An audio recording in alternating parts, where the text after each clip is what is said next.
നമുക്ക് നല്ലൊരു energy ball ഉണ്ടാക്കിയാലോ? അടിപൊളി ടേസ്റ്റാണ്. വളരെ സിമ്പിളായിട്ട് നമുക്ക് ചെയ്തെടുക്കാം. പുതിയൊരു വീഡിയോയിലേക്ക് എല്ലാ കൂട്ടുകാർക്കും സ്വാഗതം. വീഡിയോ സ്കിപ്പ് ചെയ്യാതെ ഫുള്ള് കാണാം. ഇഷ്ടപ്പെട്ട ചാനൽ സബ്സ്ക്രൈബ് ചെയ്ത് സപ്പോർട്ട് ചെയ്യണേ. ഞാനിവിടെ കുറച്ച് ഡേറ്റ്സും അതുപോലെ തന്നെ വളരെ കുറച്ച് ബദാമും കശുവണ്ടി പരിപ്പും എടുത്തിട്ടുണ്ട്. ഏകദേശം ഒരു 6 ബദാം എടുത്തിട്ടുണ്ട്. പിന്നെ ഒരു 8-10 കശുവണ്ടി പരിപ്പ് എടുത്തിട്ടുണ്ട്. പിന്നെ ഒരു 12 ഡേറ്റ്സ് എടുത്തിട്ടുണ്ട്. അത് കുരുവൊക്കെ കളഞ്ഞ് വൃത്തിയാക്കി നുറുക്കി വെച്ചിട്ടുണ്ട്. പിന്നെ ദാ ഇത്രയും വരും ഉണക്കമുന്തിരി ഉണ്ടല്ലോ, അതും കൂടി എടുത്തിട്ടുണ്ട്. ഇനി നമ്മുടെ മെയിൻ ഇൻഗ്രീഡിയൻറ്റ് എന്ന് പറയുന്നത് ഇതുപോലത്തെ മിക്സഡ് സീഡാണ്. ഇത് ഞാൻ ഫ്ലിപ്കാർട്ടിൽ നിന്ന് വാങ്ങിയതാണ്. പ്രോഡക്റ്റ് ടാഗ് ചെയ്തേക്കാം. വാങ്ങിക്കണമെന്ന് ആഗ്രഹമുള്ള കൂട്ടുകാർക്ക് വാങ്ങിക്കാമേ. അപ്പോൾ ഇത് വെച്ചിട്ടൊരു ഷോർട്സ് നമ്മൾ നേരത്തെ ഇട്ടിട്ടുണ്ടായിരുന്നു, ഓട്സ് ഒക്കെ ചേർത്തിട്ട് കഴിക്കുന്നത്. ഈ ഒരു മിക്സഡ് സീഡിനകത്ത് ഫ്ലാക്സ് സീഡുണ്ട്, ചിയ സീഡുണ്ട്, പിന്നെ വെളുത്ത എള്ളുണ്ട്, പിന്നെ പംകിൻ സീഡുണ്ട്, പിന്നെ സൺഫ്ലവർ സീഡുണ്ട്. അങ്ങനെ എല്ലാ നല്ല അടിപൊളി ഐറ്റംസ്, നല്ല ഹെൽത്തി പ്രോട്ടീനും ഫൈബറും ഒക്കെ ചേർന്ന് നല്ല ഹെൽത്തി ആയിട്ടുള്ള ഐറ്റംസാണ് കേട്ടോ. ഇനി ഇത് നമ്മൾ സിമ്മിലിട്ടിട്ട് നന്നായിട്ട് വറുത്തെടുക്കണം. കാരണം ഇതിനകത്ത് കുഞ്ഞു കുഞ്ഞു ഐറ്റംസൊക്കെ ഉണ്ടല്ലോ, ആ ഒരു ചിയാ സീഡും അതുപോലെ തന്നെ എള്ളൊക്കെ ഉണ്ടല്ലോ, അതുകൊണ്ട് തന്നെ അത് പെട്ടെന്ന് മൂത്ത് കിട്ടും. പക്ഷേ ആ ഒരു പംകിൻ സീഡും സൺഫ്ലവർ സീഡൊക്കെ കുറച്ച് മൂത്ത് കിട്ടാൻ താമസമാണ്. അപ്പോൾ നമ്മൾ അതെന്താ ചെയ്യേണ്ടതെന്ന് വെച്ചാൽ, ഇത് റോസ്റ്റഡ് എന്നാണ് എഴുതിയിട്ടുണ്ടായിരുന്നത്, എങ്കിൽ പോലും ഒന്നും കൂടി ഒന്ന് വറുത്തെടുക്കണം. അപ്പം ഞാനിതിപ്പം ഒരു പംകിൻ സീഡ് എടുത്ത് മുറിച്ച് നോക്കിയപ്പം അതിങ്ങനെ ചെറുതായിട്ട് ഒടിഞ്ഞ് വരുന്നുണ്ട്. അപ്പം ഏകദേശം എന്തായാലും റോസ്റ്റ് ആയിട്ടുണ്ട്. സിമ്മിലിട്ടിട്ട് വേണം ഇത് നന്നായിട്ട് നമുക്കൊന്ന് വറുത്തെടുക്കാനായിട്ട് കേട്ടോ. ശരിക്കും പറഞ്ഞാൽ ഇത് മാത്രം രാവിലെ ഒരെണ്ണം കഴിച്ചാലും മതി. ഇപ്പം ബ്രേക്ക്ഫാസ്റ്റ് കഴിച്ചില്ലേ, ഞാനൊരു പ്ലേറ്റ് എടുത്ത് വെച്ചിട്ടുണ്ട്. ഇപ്പം ഞാൻ ഗ്യാസ് ഓഫ് ചെയ്തിട്ടുണ്ട് കേട്ടോ. അത് ഞാനൊന്ന് കാണിക്കാൻ വേണ്ടിയിട്ട് പ്ലേറ്റ് ഒന്ന് മാറ്റി കാണിച്ചതാണ്. അപ്പോൾ ഇത് നമുക്ക് തണുക്കാനായിട്ട് ഇതേപോലൊരു പ്ലേറ്റിലേക്ക് ഒന്ന് ഇങ്ങനെ നിരത്തി കൊടുക്കണം. അത് നന്നായിട്ട് തണുത്തതിന് ശേഷം വേണം നമുക്കിതൊന്ന് പൊടിച്ചെടുക്കാനേ. അപ്പോൾ സ്പാറ്റിലയോ അല്ലെങ്കിൽ ഒരു സ്പൂണോ ഫോർക്കോ എന്തെങ്കിലും കൊണ്ട്, അല്ലെങ്കിൽ കൈ കൊണ്ട് തന്നെ ഇതേപോലെ ജസ്റ്റ് ഇങ്ങനെ നന്നായിട്ട് ഇങ്ങനെ ഒന്ന് നിരത്തി കൊടുക്കണേ. ഇത് ശരിക്കും പറഞ്ഞാൽ നമ്മൾ മക്കളുമാർ ഹോസ്റ്റലിലൊക്കെ പോകുമ്പോൾ ഉണ്ടല്ലോ, അവർക്ക് ഇതേപോലെ ഉണ്ടാക്കി കൊടുത്തു വിടണമെന്നുണ്ടെങ്കിൽ രാവിലത്തെ ധൃതിയിലൊക്കെ ഒന്നും കഴിച്ചില്ലേലും ഇത് ഒരെണ്ണമൊക്കെ ഒരു ദിവസം ഒരെണ്ണം കഴിച്ചാൽ മതി കേട്ടോ. ഇതിനകത്ത് നിന്ന് ഏകദേശം ഒരു 2 ടേബിൾ സ്പൂണോളം ഞാൻ മാറ്റി വെക്കുന്നുണ്ട്. അത് നമ്മൾ മുഴുവനെ ഇടാനാണ്. കാരണം അതിങ്ങനെ ഇടയ്ക്ക് കടിക്കാൻ കിട്ടുമ്പോൾ ഇത് നല്ലൊരു ടേസ്റ്റും കൂടെ കിട്ടും. ഇനി നമുക്ക് പാൻ വെച്ച് കൊടുക്കാം. ആ ഒരു റോസ്റ്റ് ചെയ്ത പാൻ തന്നെയാണ്, ഞാൻ കഴുകിയിട്ടൊന്നുമില്ല.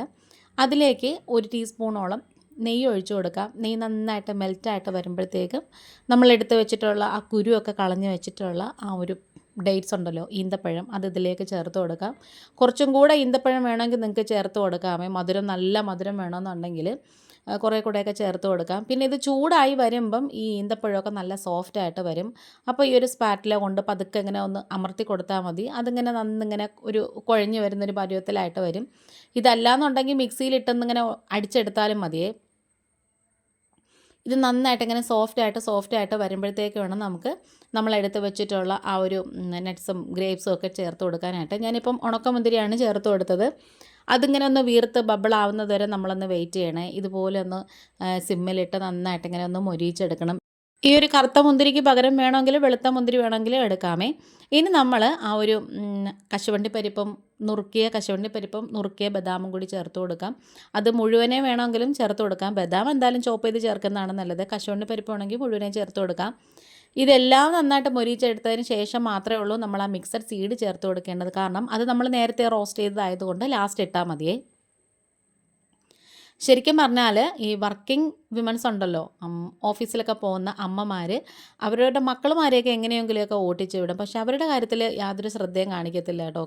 ചിലപ്പം രാവിലെ ബ്രേക്ക്ഫാസ്റ്റ് പോലും കഴിക്കാതായിരിക്കും പോകുന്നത്. അങ്ങനെയൊക്കെ ഉള്ളവർക്ക് ഇതൊരെണ്ണം പൊതിഞ്ഞ് ഒരു ബോക്സിലാക്കിയൊക്കെ വെക്കുകയാണെങ്കിൽ ട്രെയിനിലോ ബസ്സിലോ എവിടെ ഇരുന്ന് വേണമെങ്കിലും അന്ന് കഴിക്കാം. അല്ലെങ്കിൽ ഓഫീസിലെത്തിയ ഉടനെ വേണമെങ്കിലും കഴിക്കാമേ. ഇനി അതിന് ശേഷം നമ്മൾ പൊടിച്ച് വെച്ചിട്ടുണ്ടായിരുന്ന ആ ഒരു സീഡൊക്കെ ഉണ്ടല്ലോ, അത് ഇതിലേക്ക് ഈ ഒരു പാനിലേക്ക് ചേർത്ത് കൊടുത്തിട്ട് കുറച്ചൊരു ഫ്ലേവറിന് വേണ്ടിയിട്ട് നമുക്കിതിലേക്ക് ഏലക്കാപ്പൊടി ചേർത്ത് കൊടുക്കാം. പിന്നെ ഈ ഒരു സീഡെന്ന് പറയുന്നത് നമ്മൾ ഭയങ്കര സ്മൂത്തായിട്ട് പൊടിച്ചെടുക്കരുത്. ഒരുപാടങ്ങ് പൊടിക്കണമെന്നുണ്ടെങ്കിൽ ഇതിനകത്ത് നിന്ന് എണ്ണയൊക്കെ ഊർന്നു വരും. അതുകൊണ്ടാണ് ഇതുപോലെ നന്നായിട്ട് പൊടിച്ചെടുത്തതിന് ശേഷം ഒന്നിങ്ങനെ മിക്സ് ചെയ്ത് കൊടുക്കാം.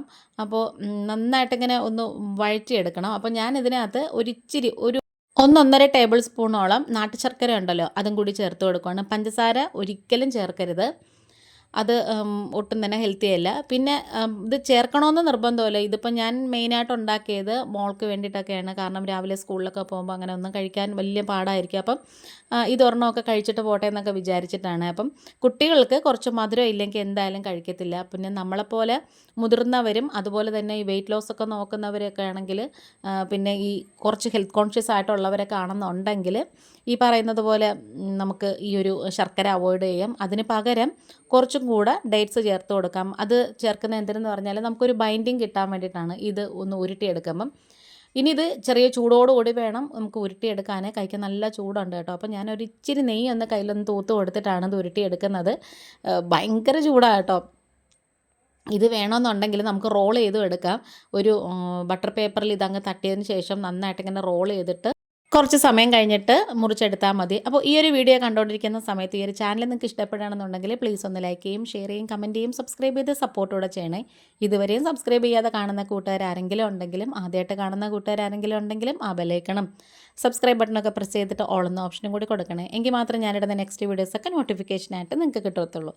അപ്പോൾ നല്ല ചൂടുണ്ടെങ്കിൽ ഞാൻ എന്തായാലും ഇത് ഉരുട്ടി സെറ്റാക്കിയൊക്കെ എടുത്തിട്ടുണ്ട്. ഇനി ഇത് നന്നായിട്ട് ഡ്രൈ ആയിട്ടുള്ളൊരു കണ്ടെയ്നർ ബോക്സിലോ അല്ലെങ്കിൽ ഒരു ഗ്ലാസ് ജാറിലോ ആക്കി നമുക്ക് വെക്കാം. ഫ്രിഡ്ജിലൊന്നും വെക്കേണ്ട, പുറത്ത് തന്നെ വെച്ചാൽ മതി. ഇത് പിന്നെ സംഭവം ഇത്രയല്ലേ ഉള്ളൂ. ഓരോ ദിവസം ഓരോന്ന് 4 പേര് ഞങ്ങൾ 4 പേരും തന്നെ ഓരോന്ന് എടുക്കുമ്പോൾ തന്നെ ഇത് പെട്ടെന്നങ്ങ് തീർന്ന് കിട്ടും. അങ്ങനെ ദേ മിക്സഡ് സീഡ് ബോൾ ഇവിടെ റെഡി ആയിട്ടുണ്ട്. അതുപോലെ തന്നെ നമ്മുടെ വീഡിയോയും വൈൻഡപ്പ് ചെയ്യാറായി. ഇന്നിപ്പോൾ ഇത്രയേ ഉള്ളൂ. വീണ്ടും വരാൻ വേറൊരു വീഡിയോ ആയിട്ട്. ഇഷ്ടപ്പെട്ടാൽ സപ്പോർട്ട് ചെയ്യണം. Thanks for watching.